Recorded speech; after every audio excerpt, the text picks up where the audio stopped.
Congratulations, you finally made it to 4 p.m. You know what that means. Happy hour. It's time to kick back, relax, and dive into the world of sports with the Young and Norvelle Show. Whether you're catching up on the latest scores, analyzing the big plays, or gearing up for tonight's games, we've got you covered. So grab a cold one, settle in, and let's talk sports. Here they are, Patrick Young and Terry Norvelle.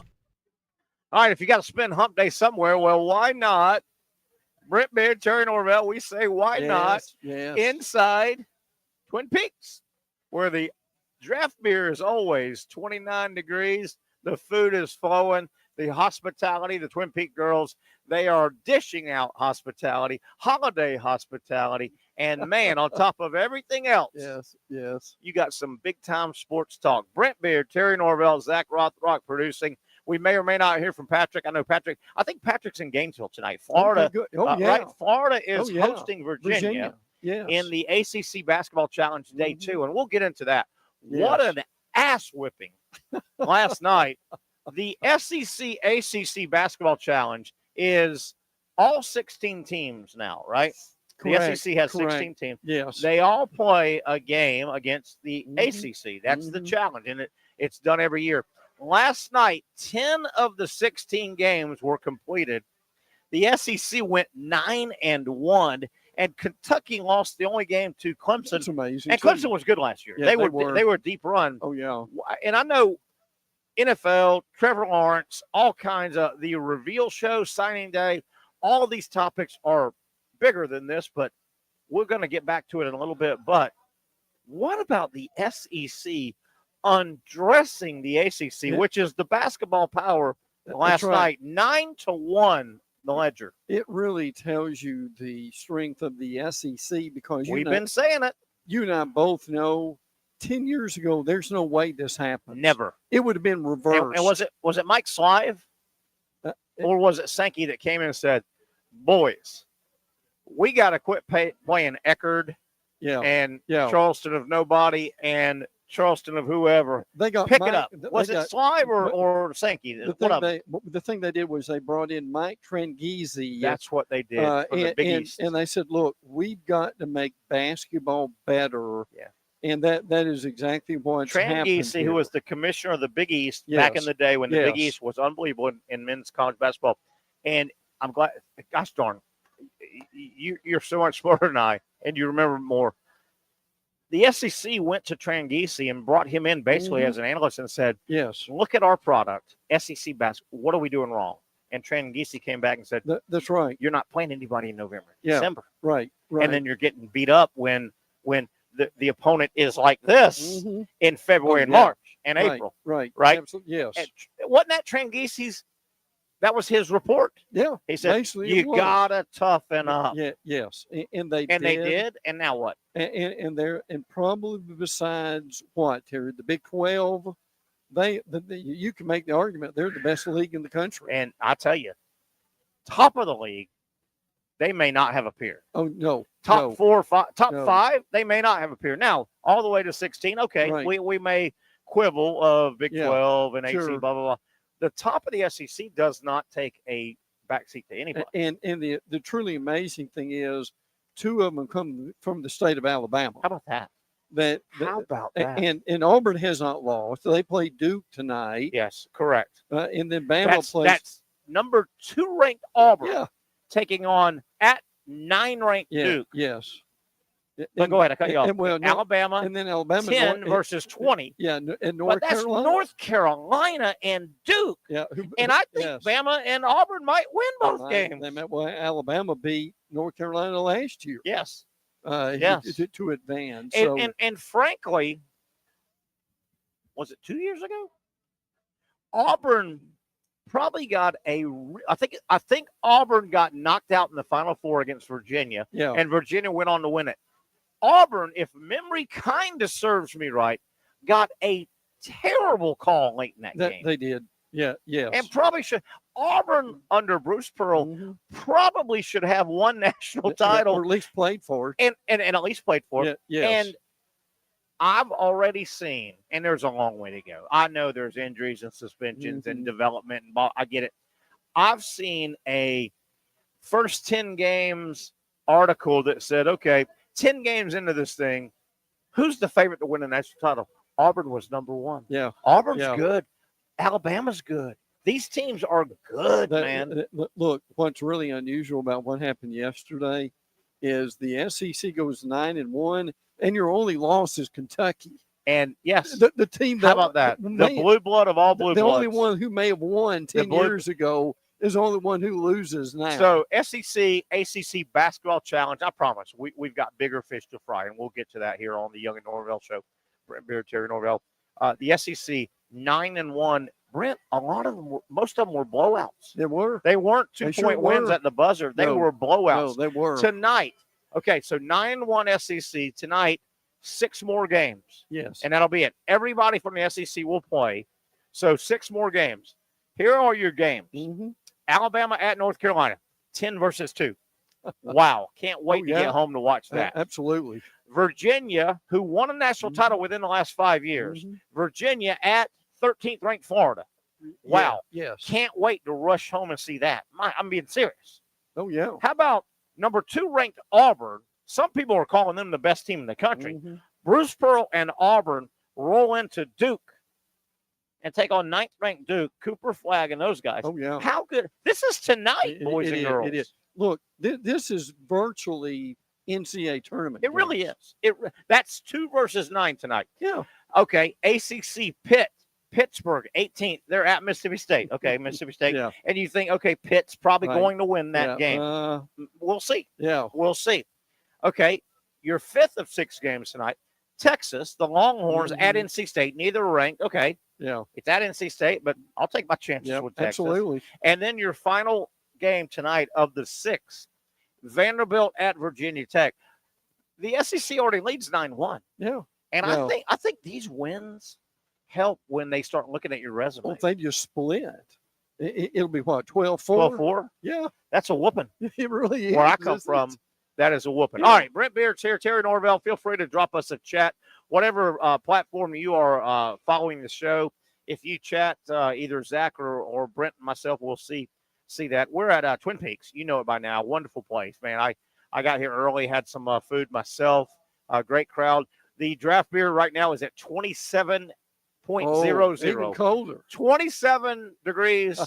They guarantee 29. That's about what it is outside. And I think it is outside. They just opened up the back door. That's what they did. The freezer door is open. Yeah. Great food, great hospitality.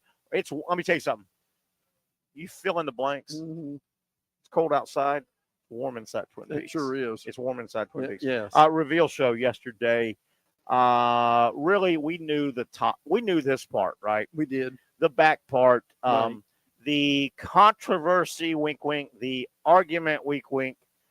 Alabama got the nod by the committee a week ahead. True. Over what? Miami, Ole Miss, South Carolina. Right. And Brent, before you talk about what you've been talking about, that eyeballs are going to win this thing on the back end, I want to bring up Zach Rothrock, our buddy, producer, if he's not tied up in studio. Zach's a big South Carolina fan, and it's been a hell of a year, Zach, if you can fire yourself up here in a moment. And I want you to be honest. I want you literally to – I'm not so sure you do.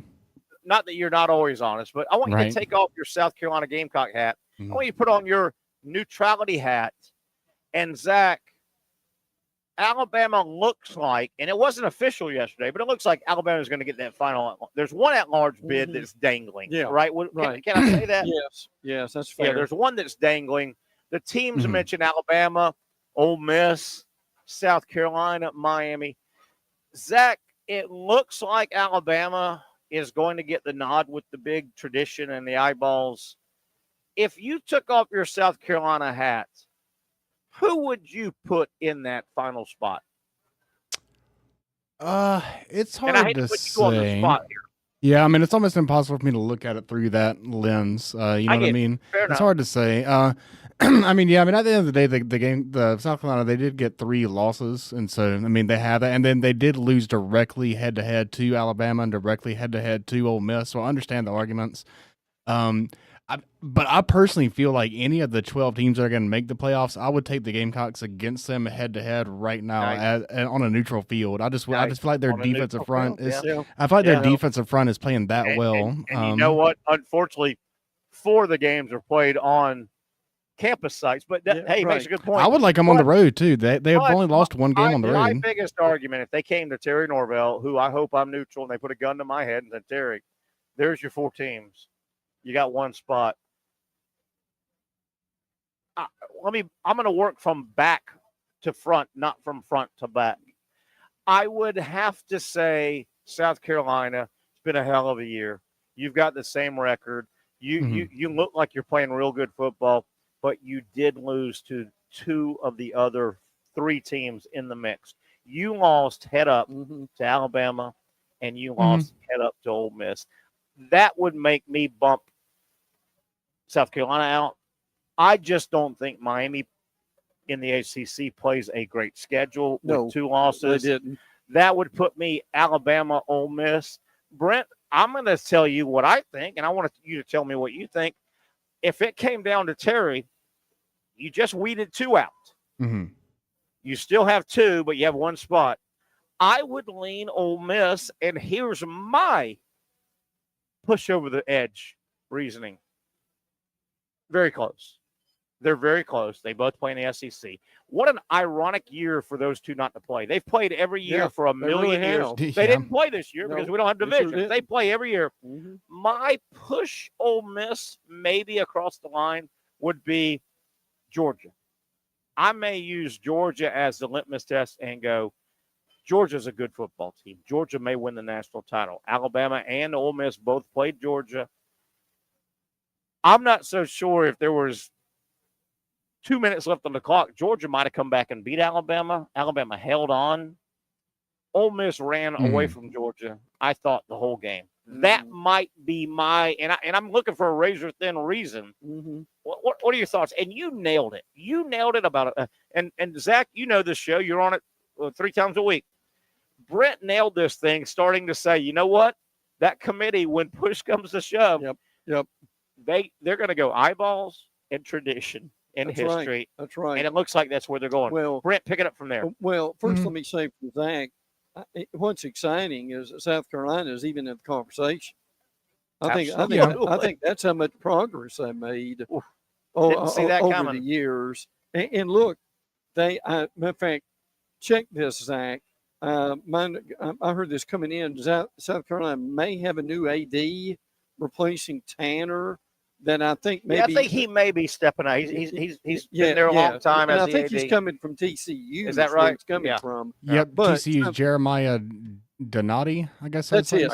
Yeah, that's it. That's one of the news things of the day.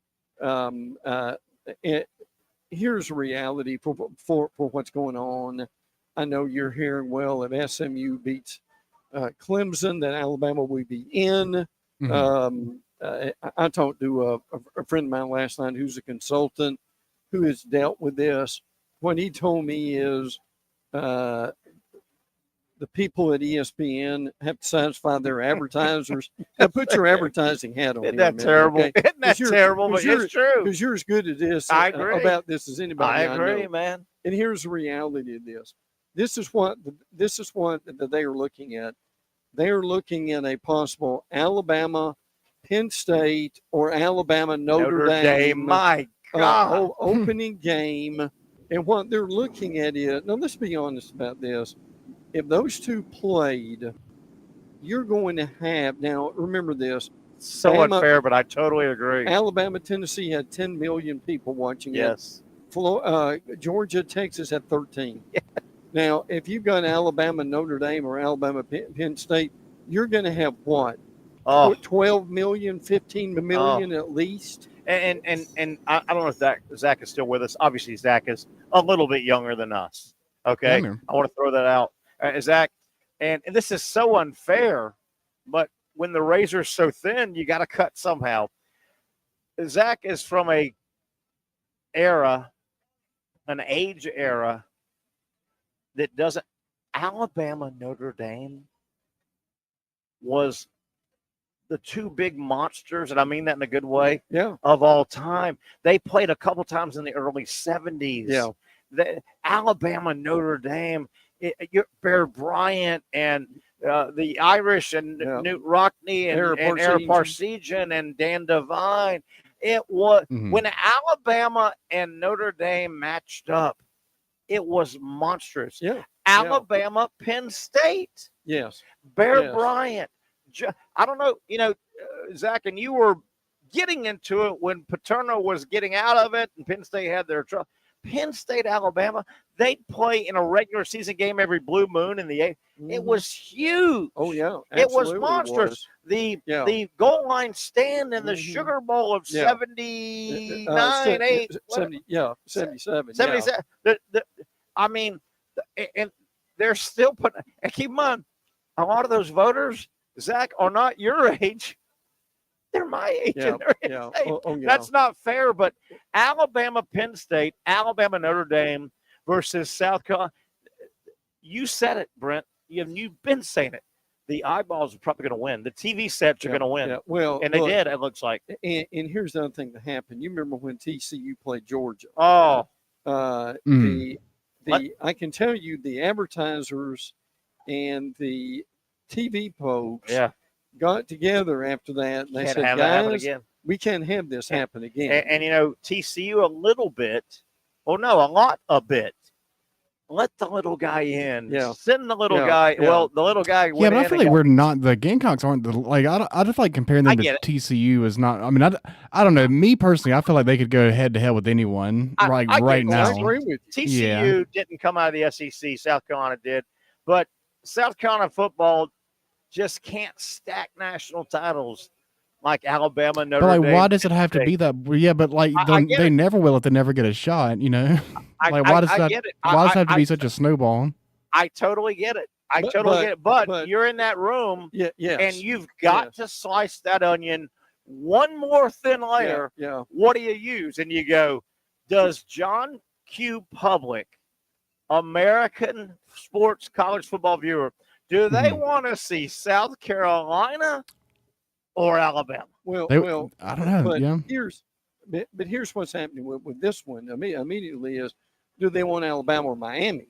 Yeah, I agree. That's what it feels is. like. And then Miami's got the issue. I mean, Miami's issue is almost like what Florida State's fighting for. Hey, man, ACC, you haven't kept our conference high enough above water, and we're getting crushed. Miami's getting crushed because of the ACC's lack of perceived strength. Which is why FSU's going, we don't want to pay the exit fee because we're exiting because you, conference ACC, did not keep doing your due diligence and keeping us above the water. And I'm not saying this is Isn't fair. that right? Yes. I'm not saying this is fair. I'm just saying that's what we're dealing with right now is, look, they've done the math behind closed doors. What is Miami, Notre Dame going to give you for TV? And what is Alabama, Notre Dame going to give you for TV? Yeah, and that's terrible. I mean, Zach, where was the South Carolina Alabama game at? Obviously, it was Alabama. It was. Yeah. And Brent, I think I've got this right. I think everybody's schedule is just reversed. It next is. year. It is. So Bama rolls. Bama's rolling. Yeah, I think Columbia. so. Yeah. Bama's rolling into Columbia, but I know, Zach, this doesn't help you, Zach, the fan. But if you've got to cut it, the killer for South Carolina is they lost to both of them head up. They lost to both of them head up. That's the killer. And Zach, if you and South Carolina fan were on the other end, you'd be going, wait a minute. Well, we beat both of them. How do you right? I mean, and the thing that's the tough one. And the thing that's going to help Zach in South Carolina is this year, next year, we're 12. Well, we'll be going to 14 and 16 in 2 years. But again, here's a reality for this too, and we'll count them up in a minute. But the SEC and the Big Ten, we're going to have a minimum of 4 each every year. Yeah. Now we're at the end of our segment. Yeah. And we've got Go ahead, Zach. You had something. Well, I was going to say before you got a break, we did actually get some breaking Jaguar news. Okay, what Adam do you got? Schefter tweet. Trevor Lawrence is officially on injured reserve, and he looks like he will be done for the whole season. And the way the IR works now, there's like a 4-week, but that would take him to the end, right? Yeah, but the general consensus is that he'll be done, though. Yeah. Yeah, and they have 5 left, so he would be done. And that right. Thank you for that breaking news, and thank Adam That's Schefter. Logical. Absolutely. Why play a 2-10 guy? Yeah, $55 million. Yeah. And there's no way to get the playoffs. Absolutely. We could spin back to college football, but as we break, let's talk a few minutes about just this situation. And we'll talk to Dr. Bates about the head injury coming up a little bit after 5 o'clock with our Southeast Orthopedic Specialists sports medicine discussion. Trevor Lawrence has been beat up in 4 years here. He'll be going into his 5th year. He had and I was researching it, Brent. I was watching the game way back when he was at Clemson. Mm-hmm. And I think he got his first start. He had been playing a little bit, and he finally took over the job because he was the 5-star that took over the job at Clemson. They were playing Syracuse. Mm-hmm. And it might have been a noon game. I'm watching the game. This is 7-8 years ago. And he took a nasty hit in that game and came out. I think Syracuse, they had a backup. That backup kid that bounced around came in and hit a couple passes. Syracuse, Clemson won the game. He's had at least, they didn't call that a concussion, but if you saw him get hit, it was a concussion. Oh, yeah. The point I'm making, Trevor Lawrence, his football odometer has a lot of miles on it, man. It does. The Jacksonville Jaguars have got there. He won't make another 2 years if they can't protect him.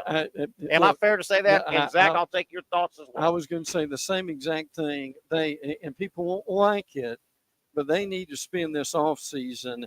If they do nothing else, they've got to rebuild that offensive line because they're not going anywhere until they do. Totally agree. My buddy Aaron says, "Hey, fellas, thanks for checking in, Aaron." Yes. But it's not sexy, but and frankly, I don't know if going into next year, 32-year-old Mitch Morse is the answer. Yeah, right. Maybe that, but I mean, it's a tough. I'm sitting here looking at FSU and the Jaguars and thinking, how are they going to get out of this deep hole quickly? Yeah. I don't know if there's a quick answer. Look, I'm not sure FSU's not more trouble than the Jaguars. They may be, but you look at the Jaguars, they've got to rebuild and I know they just signed Walker Little. Again, I pride myself and our show on we're never going to be the fluffy local Jaguar media. No. And they're going to do it. You guys fell for it for about the 15th year in a row. At least. And you and I, Brent, and Zach and Patrick, we were trying to go, are you sure Gabe Davis is worth this? He's Gabe Davis. Yeah. Mitch Morris, right? Mm-hmm. Eric Armstead. The Jacksonville Jaguars, it's not sexy. They've got to totally rebuild their offensive line to protect this guy. How many more nasty injuries does Trevor Lawrence have? He's going in his 5th year. Sure. Good point. That odometer has been spun around a bunch. Sure it is. Oh, yeah. But look, at 2-10, they're not going anywhere. There is absolutely no reason for him to see the field again. You put that Ferrari, that Lamborghini in the garage in January, February, March, April, May, June, maybe you break it. But during those months in the garage, you work on the timing belt. You add new oil. You work on the carburetor. You work on the suspension. You tweak that Lamborghini. He's the closest the Jaguars have to a Lamborghini. And you get him as close as what do they call that? Factory default. And Zach, you've got to get him as close to factory default as possible, and then you have to turn a quality offensive line. And I don't know if you can do that in 1 year. I don't think you can either. But real quick, look, as good as he is, as much money they paid for him, he needs to get a lot better. He does. I mean, that's just the reality of it. He does, and he would probably say the same thing. And you wonder if a guy like Trevor Lawrence is he in just culture shock? And by that, I mean he's been on – and had he gone to a better franchise, a ready-made franchise, he may not have gone through this, but you wonder if Trevor Lawrence is going through culture shock. His Pee Wee team was the best Pee Wee team and roster in Pee Wee League, right? His junior high school team was the best junior high, and this is documented. Sure. Where he came from Georgia. Right. Was the best. He never lost a game. Yeah. Was the best Pee Wee League roster and team in Pee Wee League football. His high school team was the best high school roster, and they won everything. They never lost in high school football in his area. His college team was one of the right. How do you split Alabama, Clemson back in that era? Clemson was as good as anybody, the roster, the offensive linemen, the receivers, the coaching staff. And all of a sudden, the culture shock. Is there something to that? Oh, yeah. He doesn't have the best of the best of the best of the best. No. But you're going to war. You're going to war with not as many bullets. But it's easy when your Tommy gun is full of bullets. Yeah, right. Right. And I folks won't believe this yet, but your point is a very good one. Is what they need to be competitive. You can't do in a year. You would think it's hard because we've talked offensive line. The Jaguars' secondary is a mess. Their defensive line still needs a little help, but I think you can massage that. The linebackers, and I know Oluwakin's Mr. Tackle. I'm not so sure Oluwakin winning the tackle award every year isn't a damnation on the Jaguar defense. Yeah, I don't want my guy, one guy leading, and he's in the secondary level. The second level linebacker. I don't want my guy leading the league in tackles every year. That means the running back is bursting through for 5 yards. Oh, yeah, and I will say this though, Mac Jones had a few moments, a little bit last Sunday, a little bit, leading them back a little bit. I don't, but I just don't see where they're going to turn it around quickly. No, I don't think they've got many bullets in the gun to turn it. I don't think they've got much money to spend. Gosh darn, don't they have to? They almost have to tank. They almost have to get the first. We talked. The Raiders and Giants are. If the draft ended today, Jaguars, Raiders, Giants, both desperate for quarterbacks. That's about the only way the Jaguars can get started to get out of this hole. Yeah. Now you got to lose a bunch of games, and you got to make sure they lose a bunch of games. Yeah. You need two teams behind you fighting for Shedeur Sanders or Cam Ward. Yeah. And then you go, okay, who's got the best offer? Right. Other than that, how are they going to – and I don't even know if that gets them out of the hole quickly. No, they as we've said over and over again, it won't be sexy and people won't like it. But if they get the number one pick, they need to trade it. They need to get multiple players. They need to get multiple players, multiple draft picks. Yep. And use primarily all of them on the offensive line. Yep. The best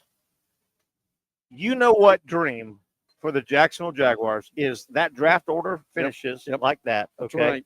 Jaguars win no more games, maybe one, but if the draft order's got to finish. And Zach, I promise we're going to take a break. The best, dream for the Jaguars. The draft order ends like that. They dangle, and they're probably already calling. Probably. I know you're not supposed to be already. Hey, looks like we're getting one. Obviously, we don't want a quarterback. We got Trevor Lawrence. Right. Shedeur Sanders, Cam Ward. Raiders, you need a quarterback. You're desperate for a quarterback. You're going to take a quarterback. Yeah. Hey, Giants, we know as well. Hey, Giants, we are talking to the Raiders. Sure. Hey, Raiders, we are talking to the Giants. You know what? I'll tell you one thing. The sweet spot would be we want one of your starting offensive linemen and a DB, and we want your pick. Yeah. And we want your pick. Right. And we'll swap it. That way, if you love Shedeur Sanders, that's your must-get guy, or Cam Ward, deal with us, and you have him. But don't deal with us, and we'll go to the Giants. Now, will that make the Jaguars a contender? I don't think so, but it's a start. It is. My God, it's a start. Absolutely, it is. It's a start. All right, Zach, let's take a break. We've gone way long over. Brent, when we come back, let's talk about, again, the selection show last night. I think it will mirror pretty much. Yeah. I don't think it's way off. And signing day. Yeah. Matter of fact, we've got access to 24/7's list, team list, and player list. What do you got? On the other side. Yeah. On the other side, we'll go through that. We'll get into some signing day. It is National Signing Day, and a lot to cover. Brent Beard, Terry Norvelle, Zach Rothrock producing, a lot to do. As we come back to our Wednesday home, you know it by now, we love our Hump Day hangout, which is Twin Peaks, Atlantic, and Kernan.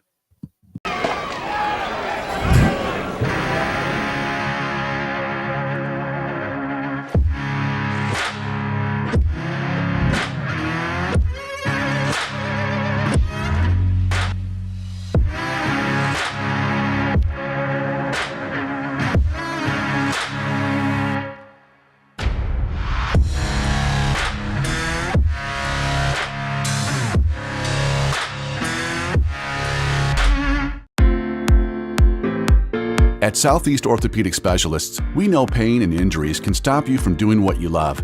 This is why our board-certified orthopedic specialists offer the latest in both non-surgical and surgical treatment options and create a treatment plan tailored to your unique lifestyle and goals. So, whether it is a sports injury or that nagging pain that's keeping you from doing what you love, our team has the right treatment for you. For more information or to schedule an appointment online, visit our website.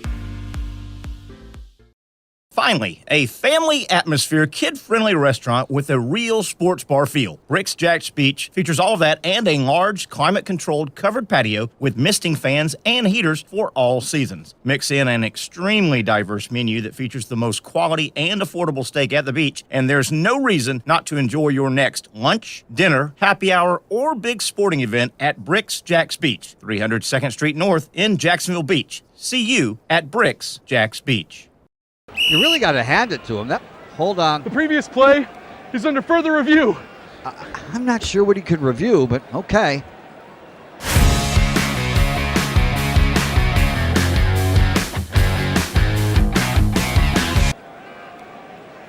Sure has been a while. Dine in at Hurricane Grill and Wings for the football season. Well, there he is. Oh, what is that? The Action Sports Jacks 24/7 network is streaming. I'm Stuart Weber, and I'm here to teach you a nice three-step process on how you can watch all your favorite programming, from the Brent and Austin Show every weekday 10 a.m. to 1 p.m. or the Cup Date with me. It's fantastic. We talk NASCAR. It's a great time. Wednesdays at 1 o'clock. All right, first step, easy. Download the Action News Jacks app. You probably already have it downloaded on your phone, so you might already have that one taken care of. Step 2, see that stack of pancakes up there? You click that stack of pancakes, and it's going to bring down step number 3, which is a full screen of all the different streams that you can click on, including the Action Sports Jacks 24/7 stream. You click that, the video's rocking and rolling on your mobile device. You're watching all the shows you want to, and you're having a good time. You can also do it on your smart TV with the Action News Jacks Now app. I do it on my Samsung TV at home. It's a great way to watch it on a nice, large screen for all the content. That's the Action Sports Jacks 24/7 network. Hope you can find it. You trust CGC to make your water great, and now you can trust CGC with your plumbing needs as well. Fast, convenient scheduling, licensed and insured. A quick call away at 904-552-1242. You never know when you're going to have an issue with a shower, toilet, or maybe it's a sink that sometimes is easy to fix. All right, let's be honest. I'm not fixing anything. I'm totally staging this because when I have a plumbing problem, I call CGC Water Treatment and Plumbing. Trained professionals, transparent pricing, customer satisfaction. Small problem or even a bigger issue. Maybe you need a new tankless water heater or something a bit more intricate. The experts with 25 years of experience at CGC Water Treatment and Plumbing can do it all. Call 904-552-1242 or visit cgcwater.com. That's 904-552-1242 or cgcwater.com. CGC Water Treatment and Plumbing, an authorized independent Connecticut dealer. Florida license number CFC 143-2579. All right, back we are. Loaded house here on a Wednesday Hump Day edition. We are set up, myself and Brent Beard, live at, you know it by now, Twin Peaks, having a big time at our Wednesday home. Great specials. I'll get everything that they've got going on at Twin Peaks. There's some of my friends walking out of here. Hey, you see my big buddy right there? I just saw him. Yeah, and his friend there. Look, a cute little blonde there. Right. Okay, you see them walking out? I do. That's Chip. It big old strong. Look how big it's. Hey, they just went to a movie, and he kind of number one. Chip always has a hat on. Yeah. And I want Patrick Young to hear this. He doesn't have his hat on. Right. And he said when she was in the bathroom, I said, "What have y'all been doing, man? You here having some lunch at Twin Peaks?" He says, "Yeah, we went to the movies right over there." Well, yeah. What'd you see? Like a smash 'em up fight in a Die Hard? Wicked, I bet, right? No, Wicked. Yes. Whatever the hell Wicked is. Patrick, they're dragging our real men out to see Wicked, for God's sakes. I like the shirt you got on, Pat. That's nice.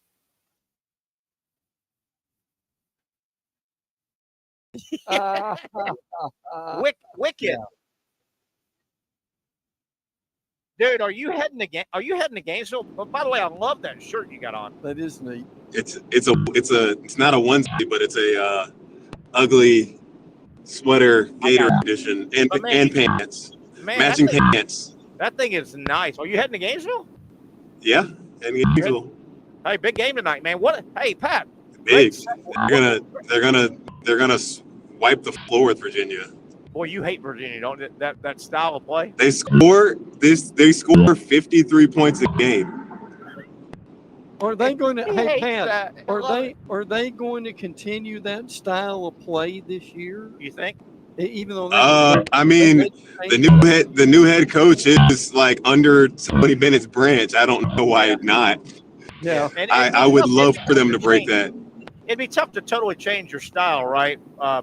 A week into the season, right? Wouldn't it be hard, Patrick, to change your style? Yeah, it would be. Yeah, it would be rough. Yeah. Hey, man. But there can be some small things that he does that maybe he just does. He thinks are a better philosophy.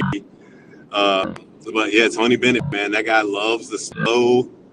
Isn't it sad? Isn't it sad? It's just sad, man, that a coach like him that's had such a great career just could not do it with the transfer portal and NIL stuff. He's just like, enough is enough. I don't want to do this anymore. And the only guy in the world that played a slower brand of basketball than Tony Bennett was his dad, Dick Bennett. That's right. Right. Yeah. Really. Hey, Patrick, man, I'm. Oh, that's where you got it from.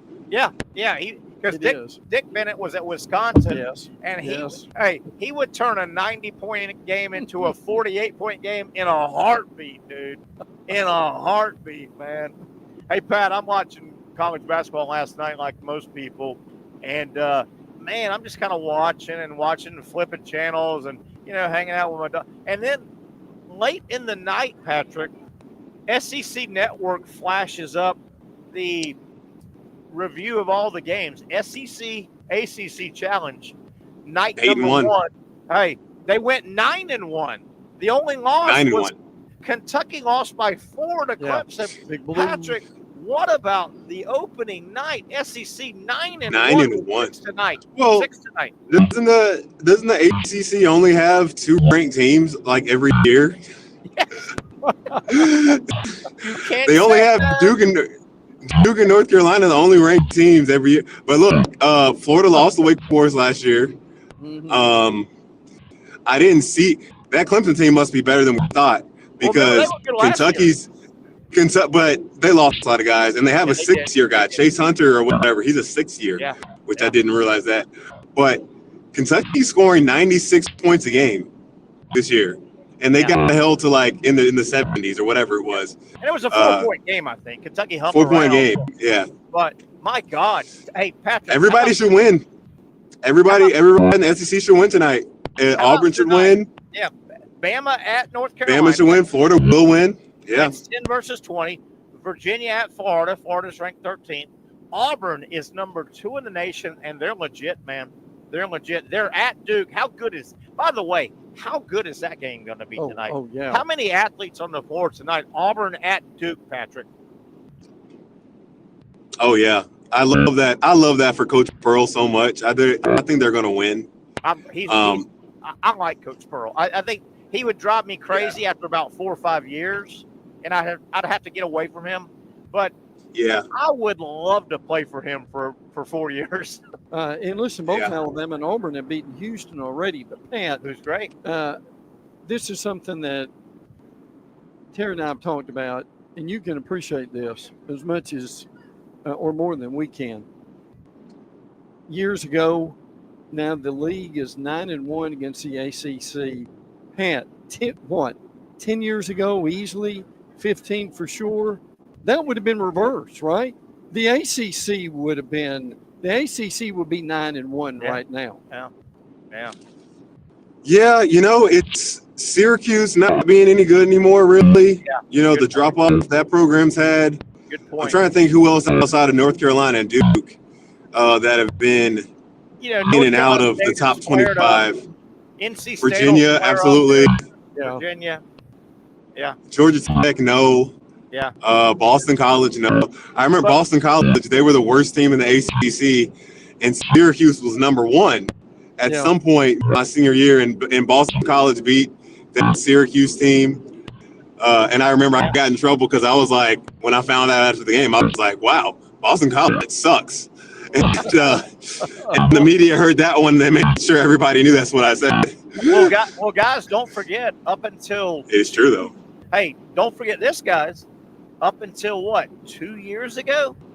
FSU had a run of about 6 years where they were damn good. Oh, yeah. They were. Sure. FSU they were. I mean, they were a threat to Sweet 16 and Elite 8. Oh, my gosh. Almost every year. Yeah, that hurts them a lot, too. That hurts them a lot. And Pat, I don't know if you remember this. You were probably just getting out of your playing days, or you may have still been in your playing days, or right out. You may have been in Europe. But Brent and I talked about this. What happened with SEC basketball? And what did we say? It was Mike Slive, I think, before Sankey. Yeah. Mike Slive, who was the commissioner of the SEC before Sankey. Mike Slive got tired of the SEC not competing big in basketball. I mean big, top to bottom, right? Right. Mike Slive went and hired a guy named Mike Tranghese. This was 15 years ago? Yeah, yes, easily. Mike Tranghese was the commissioner of the old Big East, when it was great, when it was Georgetown and St. John's and all those guys, right? Mike Slive said, Tranghese, college basketball, come in and look at our conference, the SEC basketball. What are we doing wrong? And Tranghese said this, Patrick Young. Tranghese, his report came back. Yeah, his report came back to Mike Slive, and he said, you guys don't play any tough games in November, December, and it beats your ass in March Madness. It does. You've got to pick up your non-conference November, December. Yeah. And everybody did that. And guess what? It paid off in March. Well, and what Tranghese told them, guys, is you've got to be willing to spend money to get better coaches and better facilities. Absolutely. And that's something that made a big difference. The money. Yes. Yes. The schedule and the money. And now you look around that conference, and Florida's about to redo their place a little bit. Right. But, I mean, Auburn, no, it's not 21,000, but it's a relatively new arena. It is. Ole Miss, a relatively new arena. Right. Alabama's going to get antiquated Coleman out of there. Georgia's got to get out of there. But the arenas have gotten picked up, right? They've gotten picked up. But, man, it was some kind of night. What about tonight, though, Pat? It's going to be a fun basketball night. Pat, you may or may not have heard, I know you're traveling. The word is now, was it Adam Schefter said that the Jaguars have officially placed Trevor Lawrence on injured reserve. And, the injured reserve, back in the day, you were done for the year. Yeah. They've changed that now. It's a 4-week, but there's only 5 games left. Yeah. So he's shut down. Sure. Best move the Jaguars could have made. No the question. Only move they could have made, because they've got to start worrying about mileage on Trevor Lawrence, right? Yes, no doubt. And again, they've got to get better players, not only around him, but mostly in front of him. Tell our listeners and viewers what you said as we broke a moment ago. I went to the restroom. We were taking a break, and we had just talked about and heard the news about Lawrence being shut down on IR for the Jags. And what did you make? What statement did you make about Clemson? During the time he was at Clemson, Now, look, I understand the difference between pro and college. I do too. But I'm not sure that there were times, the cumulative time of being there, that at times he didn't have better players around him during that time. I mean, think about what you said, and you know what? I can't disagree with you. Yeah. And again, you qualified it. We get it. A 21-year-old college junior senior versus a seasoned 28-year-old. Okay, we get that. Right. Okay. Right. Sure. But if you is the word extrapolated? If you saw into the future, Trevor Lawrence had 3 years at Clemson. He was probably surrounded by, I would guess, 4 or 5 guys that are starting in the NFL on the offensive line. He had receivers. Yeah, Hunter Renfrow and guys like that. Running backs. Yeah. Tight ends. Yes. Receivers. Offensive line. If you took his 3 years at Clemson, I bet you could make. Somebody should do that. I'm too lazy. It'd be an all-pro team, wouldn't it? It would be a solid NFL team. Absolutely. And you've got to believe that Trevor Lawrence played behind, in his 3 years at Clemson at quarterback, he played behind 3 or 4 guys that are starting in the NFL on the offensive line. Wouldn't you think? Where they were the strongest was not only the offensive line, but certainly the defensive line.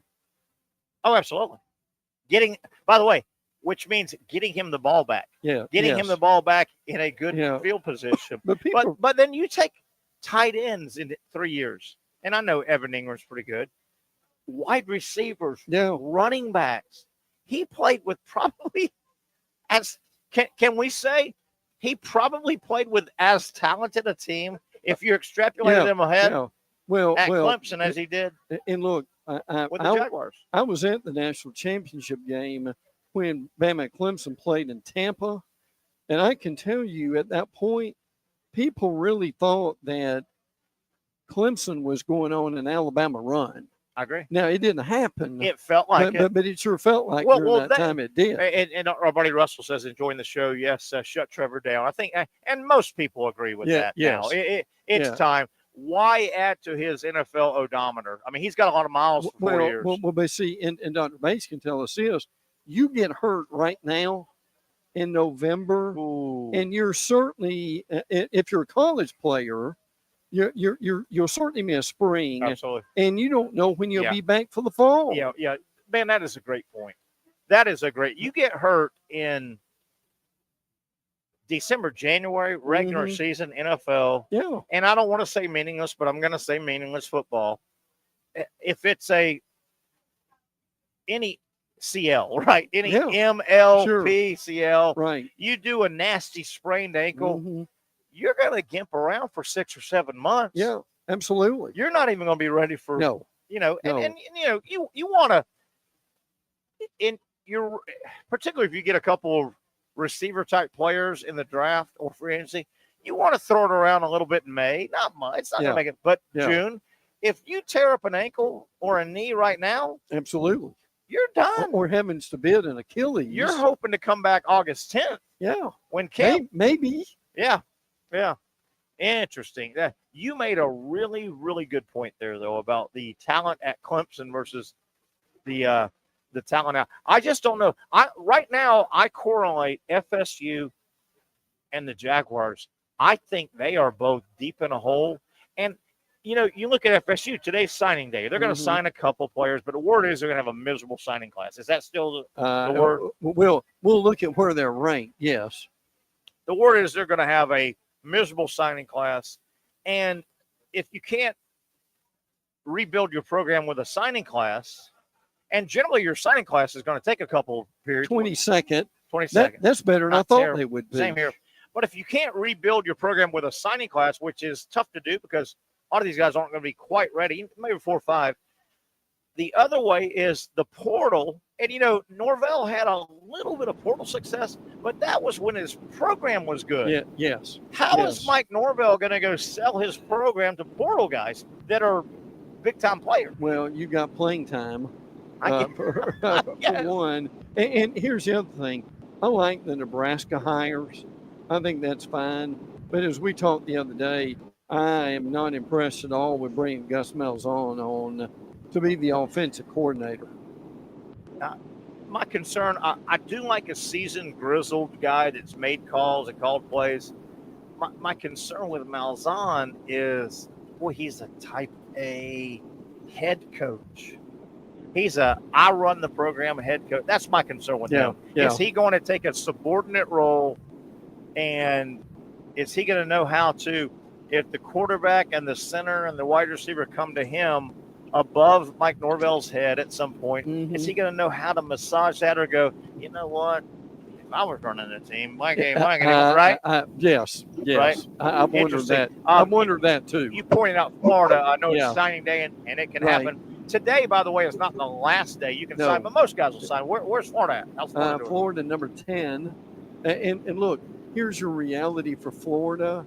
What is and the thing that's so significant about this, Florida was in the 50s. Isn't that amazing? About a month ago. And these guys have signed Vernell Brown, Ben Hanks Jr., Jaden Woods, Hilton Stubbs. A lot of these guys were flips. Yeah, a lot of flips. Lagonza Hayward, he's out of Georgia. Jalen Wiggins from Tallahassee. Now we don't have time to break all these guys down, but the reality Florida's is sitting at 10th in the nation. Yeah, that's amazing. And Patrick joins us. Patrick, 3 weeks ago, Florida football recruiting projection, they were in the 50s, for God's sakes. You don't win many SEC titles or national titles they're at 10, and I don't think the signing day is over yet. No, right? It's not. 10, Patrick. I feel like ideally, with the transfer portal being a new factor in how good your team can be the next year, 10 seems like a perfect place. That you can bring some other transfer guys in, because there's rankings on that as well, right? Your transfer class that you bring in. Absolutely. Yeah, absolutely. And recently, top 10 in both of those seem pretty great. And recently, in the last 3 or 4 days since the end of the regular season in Tallahassee, Florida has had 6 or 7 guys announced. The portal opens on Monday, but you can go ahead and announce that you're leaving, right? And a lot of guys do. Florida has cleared some space. Keep in mind, you got to have space to sign. You got to have space, Patrick, to sign high school kids and portal kids. Well, I think it's felt perfect for Florida that they're cleaning out some what they think is dead weight. They are. I think Napier will have a monster portal class when it's over. What's happened at Florida is they've got their collective together, and their collective right now is probably as good as anybody. How about that? In the money. As Scripture says, and the wine flowed freely. Well, I tell you right now, the money's flowing freely at Florida, and it's legal. I mean, everybody's doing it. By the way, we're waiting on this is from Clayton Freeman. We're waiting on Solomon Thomas. Pretty good trio here, Terry and Pat. Florida State, and LSU. And Patrick, as we go to break, we'll track this. Is that a 5:00 signing? It was 12 minutes ago. So I'm guessing it will be this hour. Or Patrick, I don't know if you're aware, Solomon Thomas is an offensive lineman. I think he's projecting as a tackle from Raines. Yes. He's a 5-star that has been committed to FSU for a long time, right? Yeah. I mean, he is a plug and play if you need him. 5-star from Raines, and supposedly Florida's right back. If Florida lands this cat, and Pat, that could come down at any minute, I think, right? His signing day, they've got the table set up at Raines, it looks like, right? Yes. And they've got the hats on the table, Patrick. So we'll take a break here in a few minutes, but I think that's coming down. Let me say this real quick. Oklahoma State Board of Regents special meeting for 2 days from now at 7:30 in the morning. Now, the Oklahoma State, both coordinators were fired today. Yeah. Does that mean somehow he saved his job, Mike Gundy, or does that mean that at the Board of Regents he'll be gone too? And Patrick, you've heard me say I think Oklahoma State will part ways with Mike Gundy for the last couple of months. By the way, I like Mike Gundy. Mike Gundy, I could play for Mike Gundy. I think he's fun. Yeah. And Mike Gundy, you guys remember, he's one of the tenured guys in college football. He's been to Oklahoma State pushing 20 years, Pat. And you guys remember, there was at least 3 years where Oklahoma State was a tip ball away from playing for a national title. I mean, he had them really close. Remember that, Pat? Yes. I'm trying to remember their runs. I know they've had some great studs come through there. Yeah, they had some runs. I think Baylor beat them one year in the Big 12, and they might have gone on to the Final Four. And they've had good running backs. He's been really close, but he hasn't been able to take it quite over the top. And he's missed an opportunity. The last couple of years, Oklahoma State should have been able to get some distance on Oklahoma, because Oklahoma's a bit of a mess. Yeah, they are right now. And they didn't. And again, as we've said many times, Gundy almost took the Tennessee job not once, but 3 times. Yeah, and Pat, I'm telling you, Mike Gundy in his 17 or 18 years at Oklahoma State, and you remember, Brent, he had Oak State close. I mean, he did. They were close to national title Final Four type contention, and they just stubbed their toe here and there and everywhere. Hey, let's go ahead and take a break here, guys. We're obviously going to visit with Dr. Aaron Bates regarding a lot of the concussion talk with Trevor Lawrence,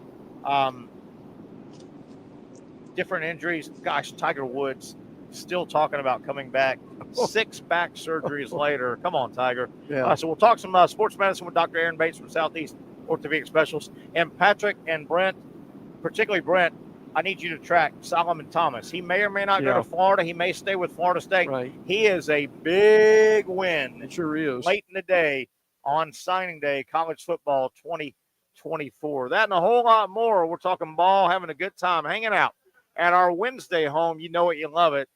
Our Hump Day edition comes to you every Wednesday from Twin Peaks.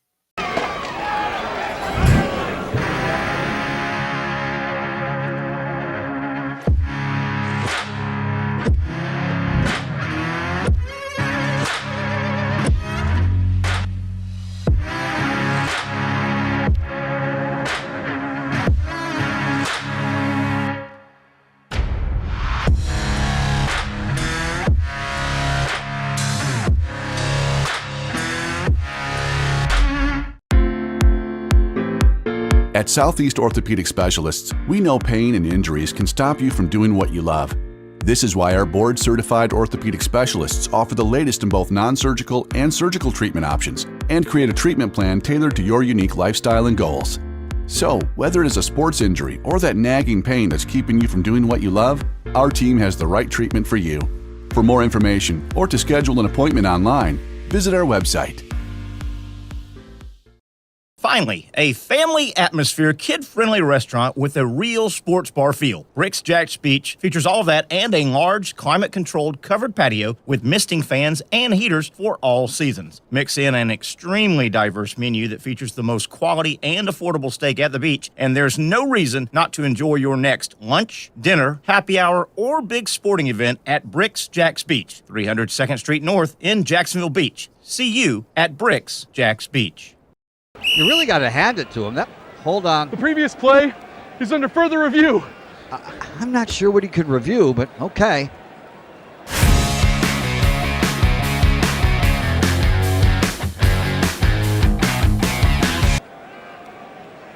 Sure has been a while. Dine in at Hurricane Grill and Wings for the football season. Well, there he is. Oh, what is that? The Action Sports Jacks 24/7 network is streaming. I'm Stuart Weber, and I'm here to teach you a nice 3-step process on how you can watch all your favorite programming from the Brent and Austin Show every weekday 10 a.m. to 1 p.m. or the Cup Date with me. It's fantastic. We talk NASCAR. It's a great time. Wednesdays at 1 o'clock. All right, first step, easy. Download the Action News Jacks app. You probably already have it downloaded on your phone, so you might already have that one taken care of. Step 2, see that stack of pancakes up there? You click that stack of pancakes, and it's going to bring down step number 3, which is a full screen of all the different streams that you can click on, including the Action Sports Jacks 24/7 stream. You click that, the video's rocking and rolling on your mobile device, you're watching all the shows you want to, and you're having a good time. You can also do it on your smart TV with the Action News Jacks Now app. I do it on my Samsung TV at home. It's a great way to watch it on a nice, large screen for all the content. That's the Action Sports Jacks 24/7 network. Hope you can find it. You trust CGC to make your water great, and now you can trust CGC with your plumbing needs as well. Fast, convenient scheduling, licensed and insured. A quick call away at 904-552-1242. You never know when you're going to have an issue with a shower, toilet, or maybe it's a sink that sometimes is easy to fix. All right, let's be honest. I'm not fixing anything. I'm totally staging this because when I have a plumbing problem, I call CGC Water Treatment and Plumbing. Trained professionals, transparent pricing, customer satisfaction. Small problem or even a bigger issue. Maybe you need a new tankless water heater or something a bit more intricate. The experts with 25 years of experience at CGC Water Treatment and Plumbing can do it all. Call 904-552-1242 or visit cgcwater.com. That's 904-552-1242 or cgcwater.com. CGC Water Treatment and Plumbing, an authorized independent Connecticut dealer. Florida license number CFC 1432579. Okay, we kick off hour number 2. You know it by now. If it's Wednesday, that means we are set up the show here, as you can see, with Chris Kringle. We're set up here at our Wednesday home. Have a great time here. I want to thank Will and Jonathan, the managers, general managers here at Twin Peaks. One Twin Peaks in our area and more to come. This one has been here about a year now. It's been a wonderful, wonderful addition to our restaurant community. If you're not totally positive, I know we say Twin Peaks, Atlantic and Kernan, the actual physical address, 11892 Atlantic Boulevard, but we're at the intersection. You know, there's a big setup right here. There's a Walmart right behind us, an overpass, Kernan and Atlantic. You can't miss Twin Peaks. Look for the big roadside sign with the two Zach, mountain peaks. They're mountain peaks up in the air, if you know what I mean, Zach. Mountain peaks. You know what I mean? That will get you right here to Twin Peaks. They are also one of the corporate sponsors for the all the MMA fights and things like that. They're real proud. This is a fun hangout if you're looking for a crowd to watch. And December specials going on. A big merchandise special if you want to buy some Twin Peaks gear as a gift. Coming up, Anti-Prohibition Repeal Day promo paper. That's December 1 through 5. That goes through tomorrow. Let's party, they say, at Twin Peaks like 1933 in celebration of Prohibition Repeal Day. Who needs any stinking Prohibition repeal anyway? Come on. They're offering 1930s inspired cocktails for a steal in all their stores from December 1 through 5. So one more day to support Repeal Prohibition Day. You remember back in the day when our country, they would take the barrels and just smash them. And, and that didn't slow down the little speakeasy or anything. No. You know, Brett, you'd walk 4 steps down, turn left, knock 3 times, give a password, and you walk in, it's a freaking party. Yeah. Alcohol was illegal, but it was a party in our country. Yeah. And that was the women with the long skirts and the hair in the bun. And they had the hammer was bigger than they were. Yes. All kind of stuff. National Ugly Christmas Sweater Day will be celebrated right here at Twin Peaks on December 20th. Guys, get up here with your ugly sweaters. You will not be disappointed. And you know the girls are going to wear sweaters and not much more. And that's a pretty good look. Yeah. Hey, and we can do this. This is PG. When the sweater comes like mid-thigh, right. That ain't a bad look, boys. Brent, can you give me a hell yeah? That ain't a bad look, boys. And there'll be a sport nose here. Oh, Zach, help me, Zach. December 20th, Zach. We'll come up here and Zach, I think you and I have a There's show nothing I can meeting. do to stop this. Zach, I think you and I have a show meeting scheduled for December 20th, National Ugly Sweater Day. Right. And Zach, I kind of know where you live at. You know where I live at. This is kind of right in the middle. Yeah. So, Zach, let's meet here. How's that? Yeah, I mean, why not? That sounds good. Well, what day is this? December 20th, National Ugly Sweater. And again, that mid-thigh sweater is a pretty good look on these young. Yeah. By the way, just breaking SEC Network, SEC 2025 football schedule reveal. Whoa. December the 11th. Whoa, already? Yes. We'll know one week from today. Yeah. We'll know what's coming up.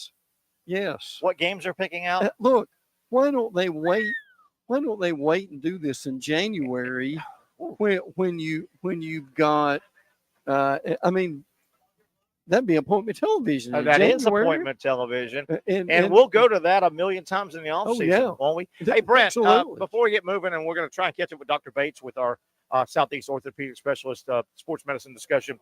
I made the statement yesterday, I think the whole week, and I'm going to stand by this, and I don't think it's a big, shocking thing. I predict that next year's Texas at Florida game, right? Because the schedules just switch, right? They do. Texas. Yeah, yes. I don't think Texas, and it might have happened in 1920 or 30, but nothing more modern than that. Right. I don't think Texas has ever rolled into Gainesville. No, I know. I don't think the Texas Longhorns. I know modern Texas football has never rolled into Gainesville. Right. Hell, Florida just rolled into Austin. Right? Yeah. I've made this statement. I'm going to stand by this, and I think it's true. Jump in and give me your yay or nay. I predict that next year's Texas at Florida football game in Gainesville, which you will have most likely a top 5 Texas team. They're going to play relatively early in the season, I think. Sure. You're going to have Texas roll in with all that fanfare. Texas is back, man. You're going to have Florida with DJ Lagway. I think Florida's going to be top 15 preseason. Who knows what? We got Dr. Bates. You're going to have Texas roll in with a guy named Arch Manning. Do you know how much pomp and circumstance? My prediction is that's going to be the toughest ticket in the history of Gator football in Gainesville. Would you stand by that? Now they go to Miami. I'm just wondering, would that shock you when the schedule's revealed if that's not the opener in Gainesville? Interesting. Regardless of where it happens, I think that'll be the toughest, highest price ticket. Oh, yeah, that makes sense. You're going to have Texas, who never comes into Gainesville. Correct. They're going to roll in high profile. They may be the national title winners. Yeah. And with a guy named Arch Manning, who his uncle was Peyton Manning, who never could get a win over Florida. Brent, will you support me here? That's going to be the toughest, most expensive ticket in the history of Gator football. Well, and because people would be surprised how many Texas boosters and alums are in Florida. How about that? Zach, I think you said we do have Dr. Bates. Is that right? I thought I heard. Yeah, there he is. Oh. There's my man. All right, Doc, we got some stuff to get into. Let's lead off. Certainly, you were probably watching the game. Brutal hit for Trevor Lawrence. Doc, when you saw it happen, the DB, I can't remember his name, he had a nasty elbow. The elbow went under the face mask. That was bad enough. But then the head hitting the turf is the issue, right? The head smashing the turf. Is that right? Oh, Doc, we got you on mute. Hold on one second. Go ahead. We'll get Doc. He can operate on knees, but he can't turn on that mute button. But I didn't say that because – hold on. 1, 2, 3. Zach, do something. Hit a button here. Anyway, this guy's too smart to not he's got stuff. Doc, 1, 2, 3. Give us 1, 2. No, we can't hear him. I think it's on your phone. It's on our phone? No, it's on his phone.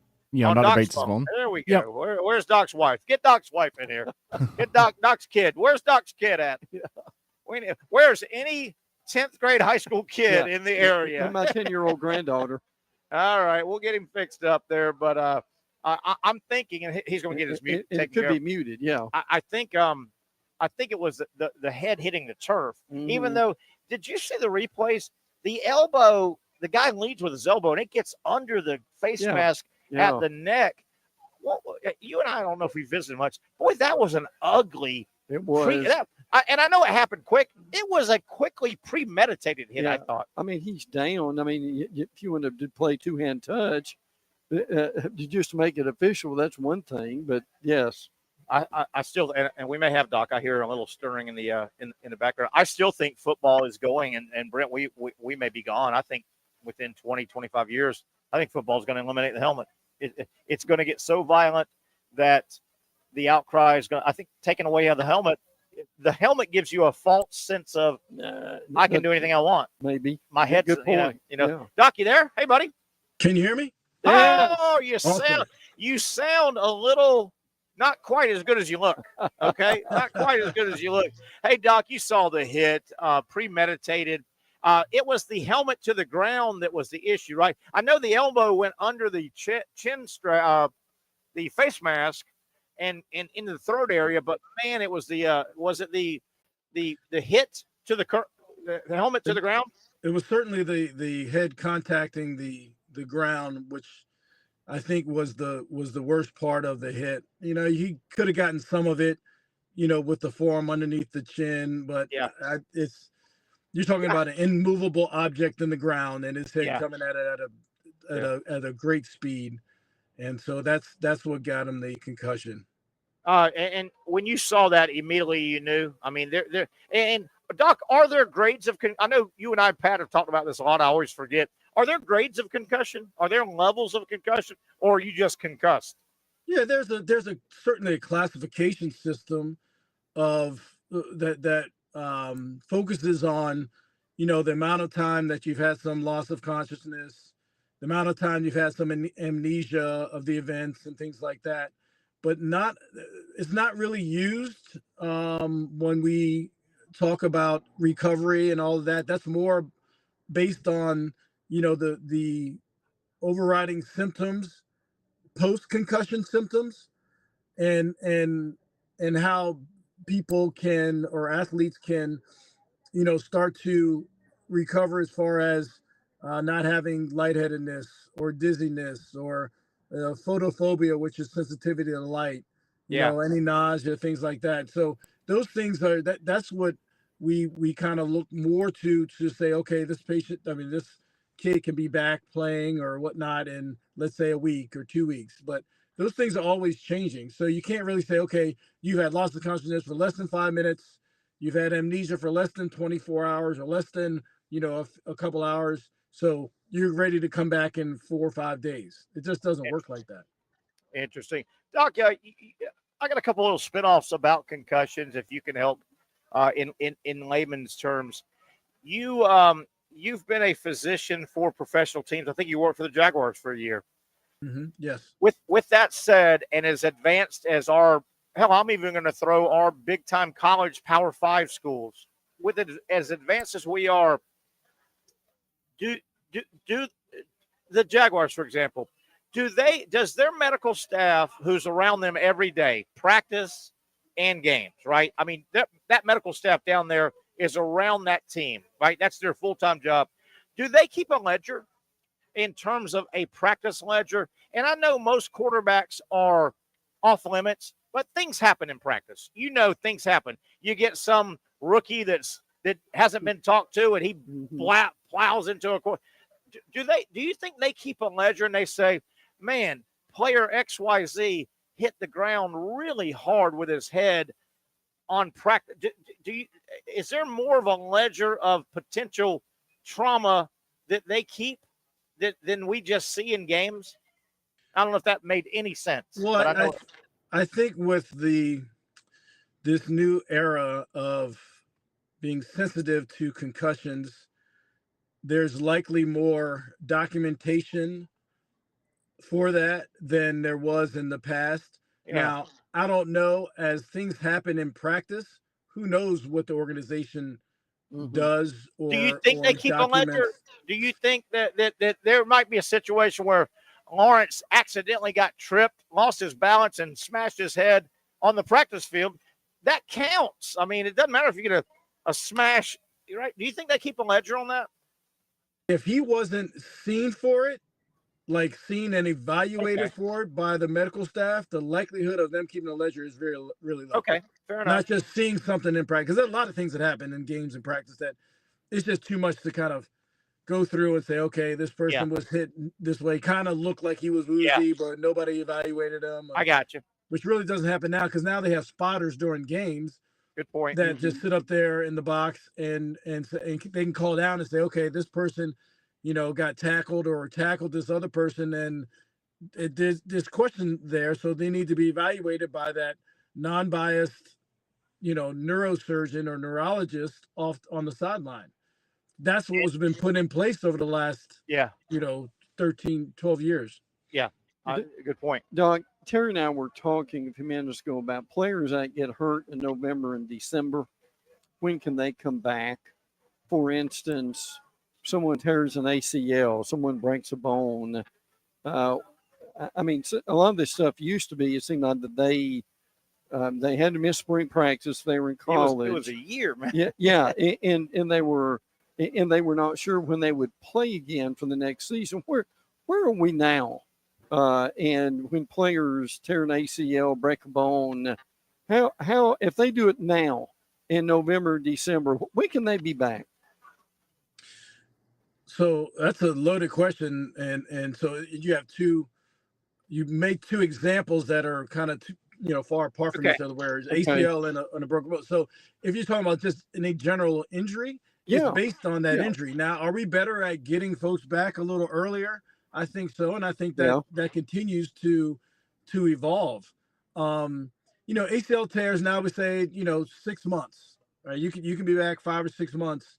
Are you going to be as good as you are if you're back at 9 to 12 months? Probably not. Yeah. But the way we're able to rehab players now, they're getting the best care possible from day one of surgery, from prior to surgery to post-operatively and all of that. And so, go ahead. But if we're talking about a fracture, obviously you gotta get the fracture to heal and then strengthen all the muscles around that area. Right. And so, and typically fractures you can get back a little sooner than with ligament injuries. Yeah. Doc, I've had players tell me that they've had ACL, they had surgery, they were back, but they said mentally, we've talked about that. It took them a year to where they were comfortable. Scared to cut, scared to change direction. How do you deal with the mental aspect of something like that? Well, some of it is, some people, actually have, certain docs that can take them through some, some mental emotional therapy, like sports therapists and stuff like that. That's on the highest level. Right. But the biggest thing is when they're able to get cleared to go back to play, slowly working them into game type situations, right? So when you first come back to play, there's something called proprioception, particularly if you're talking about ACLs, where you don't really know where your foot is in space as well as you did prior to the injury and surgery and all of that. And that takes a while to get back. And so you can do all of the drills and all of that you want, but until you're in that game time situation where it's just all reaction, where you feel like you can get to a certain space, but you're not actually getting to that space, that's proprioception. I remember when you Doc, I remember when you explained that months ago, that what you were like, that's wow, amazing. You don't even think how the human body processes or doesn't process, and you the fear factor somewhere in the back of that body. Doc, when Trevor went down, I don't know if what I'm going to say matters at all from a physician standpoint, but in the sports world versus, I would imagine your patients that come to Southeast Orthopedic Specialists that walk in Dr. Bates' door, you haven't actually seen the injury. They come in, their knees blown out, their ankles blown out, their shoulders blown out. You didn't actually see that. You're going on your hands-on evaluation, and they're verbal. Okay, I was in a car accident. Okay, I fell off a ladder at work. Okay, I was playing pickleball. Does it matter one way or the other? Does it speed things up? Does it rule things out? Does it rule a team physician such as the Jaguars? That main orthopedic surgeon for the Jaguars saw the injury, or that neuro guy for the Jags. Does that factor at all? They actually saw the injury versus a patient comes in and says, I can't walk. I think I fell off a ladder and something's bad. I don't know if that matters at all. Yeah, visualizing the mechanism of injury is a great advantage. First of all, on diagnosis, right? Just to diagnose the injury. I don't know if it's as much for treatment and to know when somebody's going to be back and all that, because that's you're getting into the devils of the details there as far as MRIs and x-rays and things like that. But to see an injury and versus somebody trying to explain it to you that just walks in the office, and that those are two different things. And, you know, I have to decipher from patients in the office what went on, even athletes, to say what they've felt happened on the field, whether soccer or football or whatever. And take it for an instance, you know, when I'm diagnosed an ACL tear, someone will say, "Oh, I got tangled up with a player," or a person hit me. But what they did was they planted, and it was a non-contact injury, but they got contacted sometime after that, and so they relate that contact to the injury when that really wasn't part of the injury. So that was a great assumption of mine, right? I mean, I was thinking about that the other day when I saw it happen. I go, you know what? The neuro for the Jaguars probably was watching, or he can go back and see the injury versus, man, I was in a car accident, my leg got crunched or what have you. Doc, getting back to the concussion, and you mentioned visual and light sometime, you know, too much light early in a concussion recovery. What about hearing?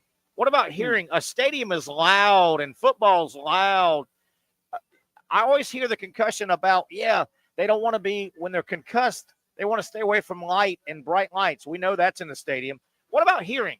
Is hearing a factor in that as well? It can be. Depends on the symptoms, but yeah, it can be. Some people have irritation to loud noise, loud sounds, things like that, and that can affect recovery sometimes.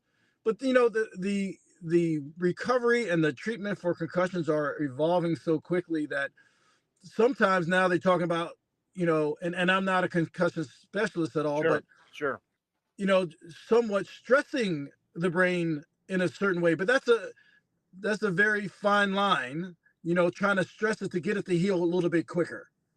But again, those are all fine line types of things that you know we're talking about, or that people that are in that specialty are talking about when they're studying concussions and the recovery from concussions and all of that.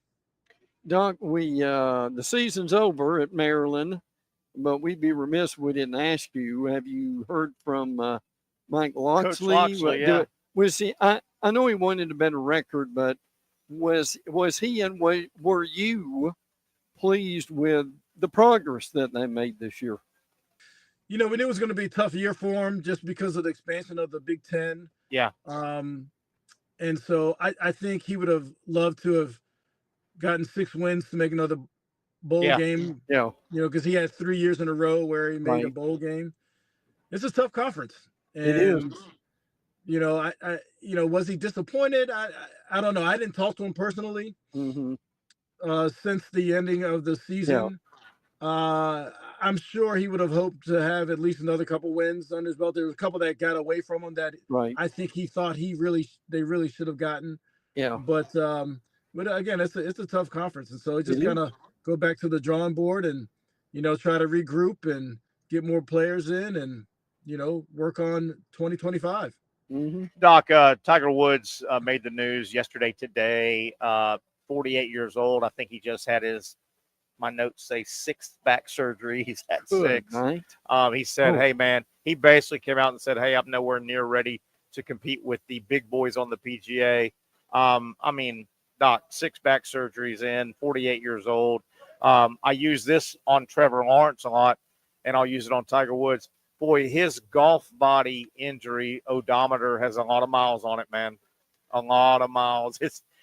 If I know you can't say this without saying, but man, does somebody need to go to him? And I mean, you make your own decision. You're a grown man, but I mean, 6. Does he need to say, hey, man, start thinking senior tour and play every 6 weeks? Don't think about the big boys who are 29, 30 years old, you know? Yeah, I mean, it's going to be hard to tell someone that's done that all his life. I know, man. It's tough. To try to play at the highest level and where he was to where he is now. And, you know, I mean, I get it. But 6 back surgeries, not great. And not a good outcome for or prognosis for getting back to actually competing with the best in the world. You know, one of the staying with golf real quick, and Doc will let you go. I know you're wrapping up your busy day. One of the honors in golf, but you have to be such a